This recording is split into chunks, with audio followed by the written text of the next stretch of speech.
As we get closer to Election Day next month, we're taking a look at the candidates running for the District 3 seat on the Board of Supervisors. The position is being vacated by Mike Maggart, who announced his retirement earlier this year. Kern County District 3 is a diverse area ranging from the mouth of the canyon to Coffee Road in northwest Bakersfield and parts of Merle Haggard Drive in Oildale, spanning down to the southwest side of White Lane. District 3 has been focused on improvements for years. The county is in the midst of a three-phase plan to improve Hart Park to make it cleaner and safer. The district also looking to balance those improvements with increased public safety, security, and code enforcement.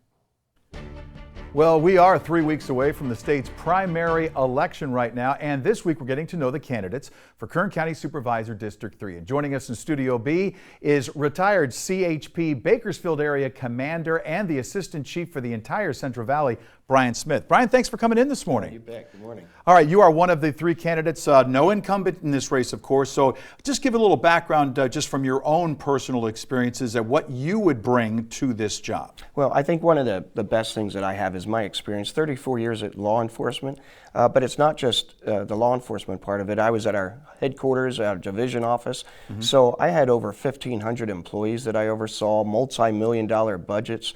I also wrote, co-wrote with one other assistant chief, wrote the statewide 5-year strategic plan. So people have said, well, he doesn't have any county experience, but when you run, big offices like the Highway Patrol, right? I had the whole Central Valley.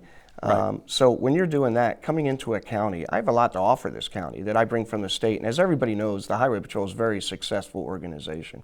Taking a look at some of the issues that are on the table right now, according to the latest point in time count, obviously homelessness has skyrocketed, just as far as visibility wise. Everyone taking a look at that since the pandemic, things have gotten worse. Here locally in Kern County, the homeless problem, as a member of the Board of Supervisors, what would be something that you would bring to the table immediately to try to address this problem? First of all, I think one of the biggest things that people don't realize is that California spent $1.3 billion over the last 3 years on homelessness. It's not getting any better, right? We have 47% of the homeless unsheltered in California, almost half in one state, right? One of the biggest things that even made me want to run is to get our sheriff's department up. And you're thinking, wait, what does that have to do with it? But the biggest problem is a lot of our homeless problem are from drugs, right? When I was an officer, if we got somebody with heroin or coke or something, they went to prison. Now you stop them and they get a citation. And so they're not getting the help. The state gives millions of dollars to rehabilitate these people. But if they're not in custody or a program where they make a promise, hey, we're going to go into this program and we're going to detox and all that, if they're not doing that, the only way that they're really going to get off drugs is to overdose and die. And parents will even tell you, if they don't get in custody somehow, they're never going to get over the drugs. So my plan right away is we have to get deputies in custody, because it's still a misdemeanor to this point. And then what we need to do is make it so that once they're arrested, they serve time. Because a misdemeanor, you can serve up to a year in jail, right? So we arrest them, get them in there, get the treatment for them, get them so that they can rehab. There's also training in jail to get them jobs. So not only do they get clean, but now we train them to get jobs so that they can be on their own. If we just keep dumping money that other people propose, and it's the same old thing, year after year, you hear the same promises of what's going to be done. We need to get in there and actually do something about that first, the drug problem. And then you have the mental health issues as well, that we need to hire more for mental health and have places for them to go as well. You touched on it here with the Kern County Sheriff's Department, and we'll talk more about public safety in a moment, but getting to the Sheriff's Department right now, one of the biggest issues has been being able to pay for this. Property tax has been decreasing as a result of some issues that we've had. So finding that money has been a problem. What do you propose to try and fill that gap? One of the things that I said in the beginning is how we're going to get them the raises. Now, they just recently got a raise, right? But that's not our problem in Kern County right now. It is a problem.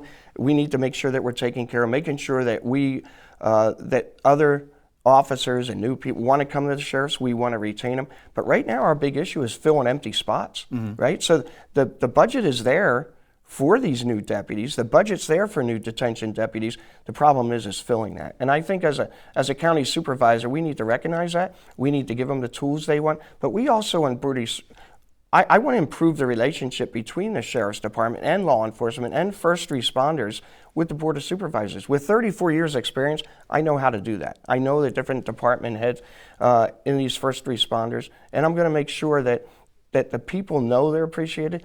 Let's give them the incentives that the sheriff was talking about as well, so that we not only hire, but we retain these people.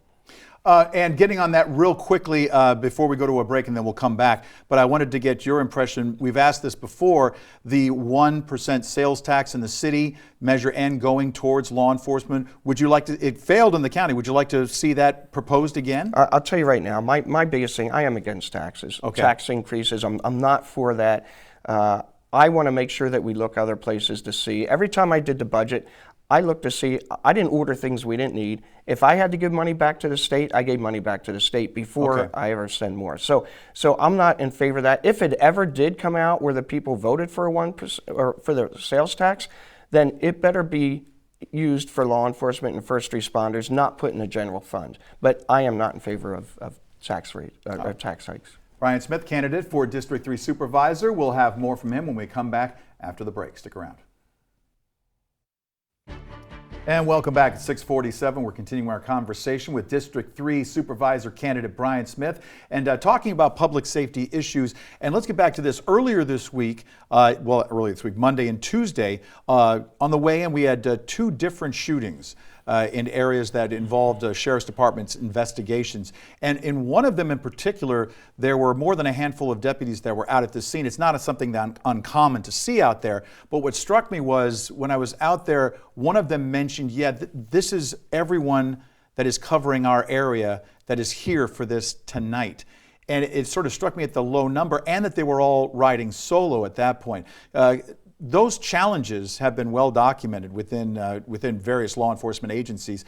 How do you go to increase that? You kind of touched on that a little bit when it comes to the funding, but what other issues does it present? Yeah, I don't think people realize the seriousness of it right now, right? Even if we hit this really big recruitment, we're still going to have to do backgrounds, get them through training, get them through their field training officer. That takes a while to do it. We're already at a serious level now. These deputies that you talked about that are at the scene, they're coming from Fraser Park, over to Taft, over to Lamont. They're working their tails off. They're having to work extra hours. They're not spending time with their family because they're so short, right? And that's why we need to do something. People at home, they get their car broken into or something and they call and they can't even get a response. Well, it's not because the deputies aren't working. They're working their tails off. We just don't have enough. If people don't realize the seriousness of this, I mean, we're already in a serious situation now. And that's why we were talking earlier about we need to really recruit and retrain. You talked about the relationship between the Board of Supervisors and law enforcement. I think many people would say that it has improved. What other gaps do you see? Well, I think it's improved, but I think every time, now they got to raise this last time. Again, it's stretched over 10 instead of 5 years. Mm-hmm. You know, I'd like to look at that when it comes up, I believe, in 2023. I also think as supervisors, recognizing not just law enforcement, but county employees. I've always been big as a supervisor and a manager and as an assistant chief, you know, recognize the work that people do. People go to work every day, and it's just little things like recognizing them. We have some great employees in this county, so I think that's part of it as well. I also want to make sure that we do like community task forces. Let the public tell us. I'll do regular ones, and I want to hear from the people. Also, when we get certain grants, like when I got grants with the Highway Patrol, you know, Office of Traffic Safety grants, other things like that, I didn't just figure out where I'm going to put the money. I had the community come into these meetings, and I had stakeholders and business owners come in, and I wanted to know what their problems were, and then let's address those problems, not just sit in a board and make decisions on what we're going to do. I wanted to hear from the people, right? So when I go in there, I'm a representative of the people. Right, and that's why I'm going into this. When you take a look at the District 3 area, it covers such an expanse and such a variety of different concerns throughout that entire area. Is there one that stood out more than another, aside from public safety? So the question is an area or an area of concern? An area of concern within District 3. Well, I don't want to necessarily single out District 3 or that area because but I think the main thing is when you call for assistance, You should be answered right away. I hear a lot of complaints about people constantly calling for trash pickup or dumping or encampments and stuff.